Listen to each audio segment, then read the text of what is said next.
Perkenalkan, nama saya Hendri Sander dengan NIM 105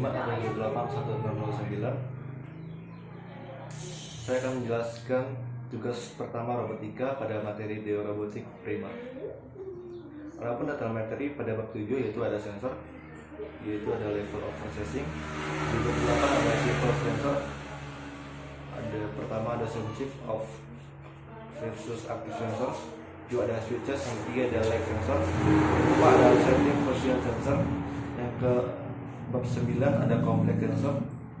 Yang pertama ada ultrasonic of sonar sensing. Yang kedua ada laser sensing. Yang ketiga ada visual sensing. Dan di bab 10 ada feedback control. Yang pertama ada feedback output control. Yang kedua ada domain phase of error.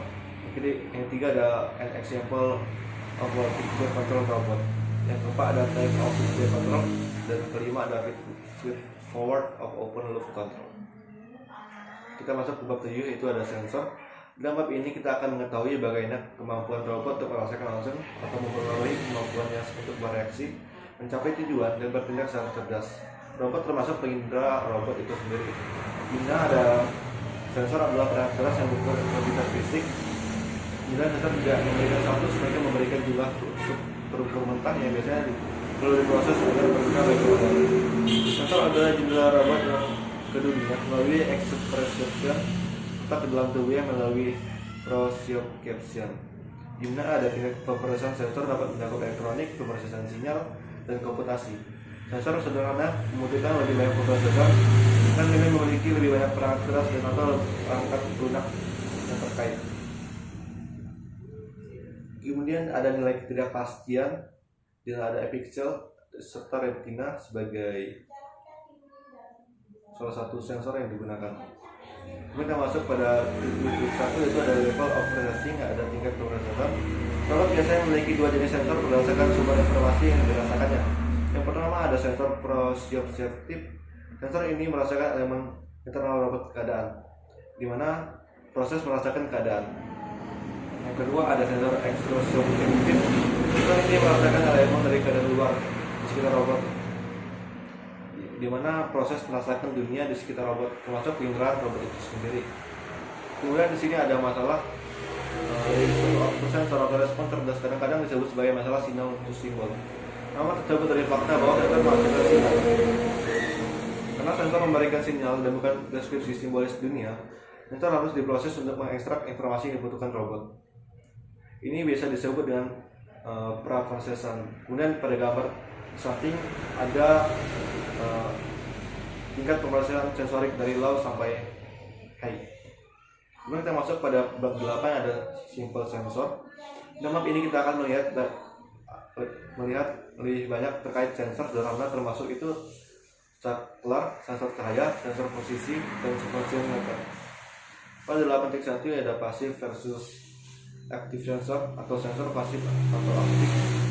Sensor ini diklasifikasikan menjadi aktif dan pasif, sederhana dan kompleks, yang mana terdiri dari detektor yang mempersepsikan atau mendeteksi sifat yang akan diukur.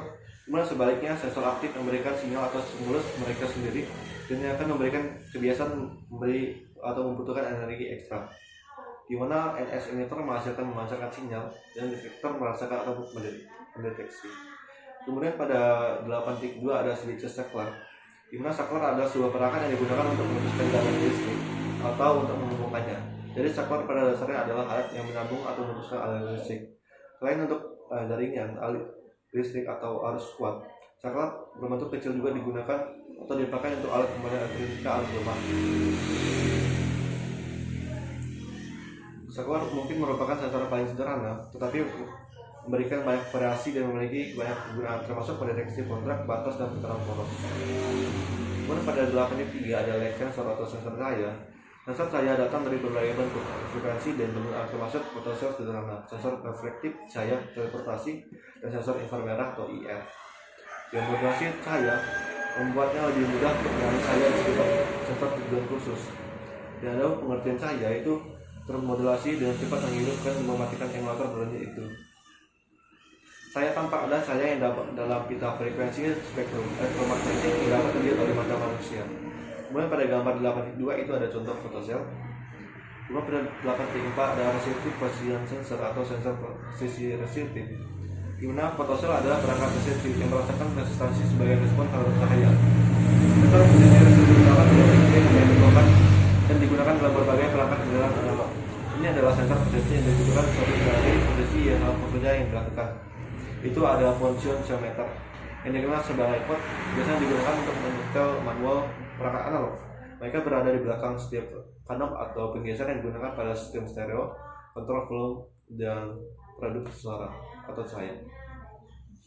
Di mana pengertian potentiometer adalah sensor resistif memutar knob atau mendorong penggeser secara aktif mengubah sensor. Desain dasar potentiometer melibatkan tag yang dimunculkan di sepanjang slot dan dengan ujung tetap. Kemudian dalam robotika, potentiometer digunakan untuk menentukan sensitivitas mekanisme geser dan putar untuk menyesuaikan properti sensor lainnya. Mungkin kita masuk pada bab 9 ada kompleks sensor. Dalam bab ini kita akan belajar tentang ultrasound, laser, dan sensor penglihatan. Beberapa sensor yang kompleks yang paling umum digunakan dalam robotika. Tapi jangan berasumsi bahwa itu adalah suatu sensor kompleks yang tersedia. Ada yang lain seperti radar laser, GPS, dan lain yang baru selalu dikembangkan. Kemudian kita masuk pada 9.1 yaitu ada ultrasonic sonar sensing atau penginderaan ultrasonic atau sonar. BSI secara harfiah berarti di luar suara. Dari bahasa Latin ultra untuk di luar digunakan di sini dengan cara yang sama seperti dalam ultraviolet. Proses menemukan lokasi atau robot berdasarkan sonar disebut ekolasi. Prinsip ekolasi berasal dari alam di mana ia digunakan oleh beberapa spesies hewan. Di mana dalam konsep sensor ultrasound buatan atau sonar berdasarkan pada waktu penerapan cetak Eiffel. Artinya mereka mengukur waktu yang dibutuhkan sesuai dalam ini suara untuk melakukan perjalanan atau fly dan terbang. Kemudian sonar adalah sensor aktif yang berdiri dari emitter dan emitter. Emitter menghasilkan kicauan atau frekuensi ultrasound. Kemudian ada kapasitas sensor yang penginderaan ultrasonic sonar yang menggunakan prinsip waktu terbang untuk mengukur jarak antara transducer dan objek terdekat, serta menggunakan penginderaan ultrasonik yang memiliki daya relatif tinggi dan sensitif terhadap pantulan spekular. Terus ada juga menggunakan transducer, yaitu alat yang atau perangkat yang mengubah suatu bentuk energi dari energi lain. Juga ada perangkat keras sebagai penginderaan sonar yang digunakan dalam robotika sebagai sensor ultrasound paranoid. Kemudian beberapa penggunaan sonar lainnya yang membutuhkan jangkauan lebih sedikit atau lebih banyak lain. Yang pertama ada pada 9.1.1 yaitu ada sonar yang setelah robotika. Ultrasound adalah teknologi yang baik untuk melihat dan apa yang sedang terjadi. Kemudian prinsip time of flight pada sonar ini berdasari sebuah penggunaan sonar sebagai alat mengukur jarak dan pencitraan. Kemudian pada 9.1.2 itu ada refleksi spekular, yaitu adalah pantulan dari permukaan luar benda. Ini berarti gelombang suara yang bergerak dari emitter memantul dan beberapa permukaan lingkungan sebelum kembali ke detektor.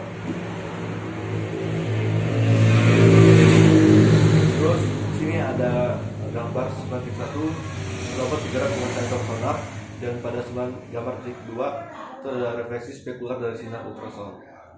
Kemudian termasuk pada 9.2 itu ada laser sensing atau penginderaan laser, di mana laser memancarkan radiasi yang sangat kuat dan cairan pada satu atau lebih frekuensi, di mana radiasi mungkin dalam spektrum terlihat atau tidak tergantung pada aplikasinya. Karena laser menggunakan cahaya, mereka dapat menghasilkan lebih banyak ukuran daripada sonar sehingga memberikan data yang dengan resolusi lebih tinggi. Laser digunakan dalam cara mirip seperti sonar, tetapi jauh lebih cepat dan lebih akurat serta jauh lebih mahal. Untuk jangkauan laser dapat digunakan melalui prinsip waktu terbang seperti hal lainnya pada sonar.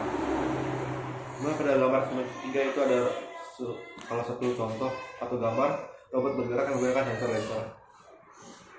Kemudian pada 9.3 ada visual sensing atau penginderaan visual, di mana melihat merupakan atau membutuhkan sensor visual, sesuatu yang mirip dengan mata biologis. Contohnya adalah kamera adalah hal yang paling dekat dengan mata alami di antara sensor sintetis. Ternyata adalah modalitas sensorik yang paling kompleks dan canggih baik dalam biologi maupun robotika. Kamera adalah biomimetically, artinya mereka meniru biologi karena mereka bekerja seperti mata tapi seperti biasa. Data pernyataan sintetis yang sangat alami dan sangat berbeda. Kemudian pengelolaan cek adalah masalah yang kompleks, yang sering dapat dihindari dalam visi robot. Tapi visi gerak, visi stereo, visi berbasis model, visi aktif dan strategi lainnya itu digunakan untuk penyederhanaan masalah penglihatan. Kemudian pada gambar schematik 4 itu ada komponen sistem penglihatan biologis dan sintesis. Kita masuk ke dalam 10 itu ada feedback control. Kemudian dalam bab ini kita akan mempelajari prinsip-prinsip kontrol umpan balik dan sedikit matematika yang digunakan untuk penerapan kontrol umpan balik pada sistem apapun dari mesin buat robot hingga robot modern. Masuk pada poin 10.1 ada feedback or closure of control. Umpan balik atau kontrol adalah salah satu sarana untuk mendapatkan sistem robot, yaitu masukan mengacu pada informasi yang dikirim kembali secara harfiah umpan balik ke kontrol sistem, di mana pada NS keadaan yang diinginkan dari sistem terdapat atau dibagi menjadi dua jenis, yaitu ada pencapaian dan pemeliharaan. Pencapaian tujuan adalah keadaan yang dicoba di kontrol sistem seperti lokasi tertentu, sedangkan keadaan tujuan satu sistem mungkin dikaitkan dengan keadaan internal atau eksternal atau kombinasi keduanya. Kemudian ada pada poin 10.2 ada the many phase of error atau banyak kesalahan, di mana pada perbedaan antara keadaan saat ini dan keadaan yang diinginkan dari suatu sistem disebut kesalahan, dan tujuan dari setiap sistem kontrol adalah untuk meminimalkan kesalahan tersebut. Kemudian kita akan mengetahui bagaimana kesalahan dari nol atau bukan nol lebih baik pada tidaknya mengetahui apa-apa. Kemudian kita masuk pada 10.3 atau an example of feedback control robot atau kontrol robot kontrol umpan balik. Di sini kita mengasumsikan robot apa yang menabrak sebuah dinding dan sensor apa yang digunakan. Pada contoh di sini kita asumsikan katakanlah antara 2 dan 3 kaki. Tujuan robot adalah untuk mendarat ke dinding pada nilai tertentu atau lebih realistis. Gimana kita dapat menulis kontrol umpan balik robot dalam bentuk persyaratan fungsional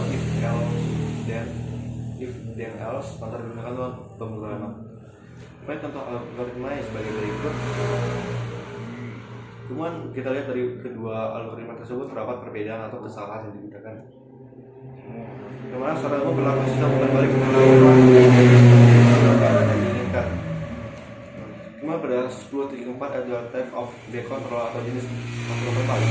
Jika jenis kontrol umpan balik yang paling banyak digunakan adalah kontrol persepsional atau P, kontrol turunan proporsional PD, kontrol turunan integral proporsional atau PID, dan ini biasa disebut sebagai PPD dan PID control.